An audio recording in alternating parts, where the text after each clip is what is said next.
I have a GoPro Hero 9 here. I'm going to show you two ways how to charge a battery. Okay, now the first way, the main way, most of you guys will be charging all the time is you first have to have the battery in here, and then you want to go ahead and pop open the lip. Go ahead and pop this up like this and then slide it down. If you can't pop this up, then you can get like a butter knife or a flathead screwdriver. Sometimes it's like really hard when this is like brand new. Anyway, let's go ahead and open this up. You see the USB Type-C connector or port here. Go ahead and grab your charging cable. This is the original one from the GoPro, but it's basically a USB Type-C. So even if you have an extra USB Type-C laying around, this one's from my phone, this works perfectly fine.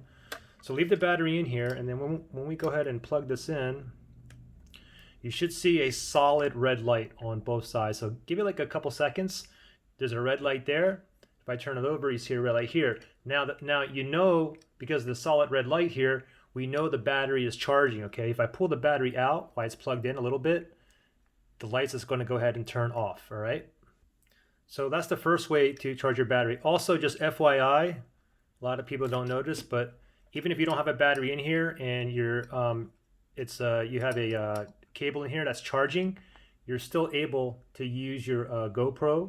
You're still able to take photos and videos as well, okay? So, I mean, what's cool is you don't have to have it physically plugged into like an outlet, but if you have a multi-port or a portable charger, that'll work as well.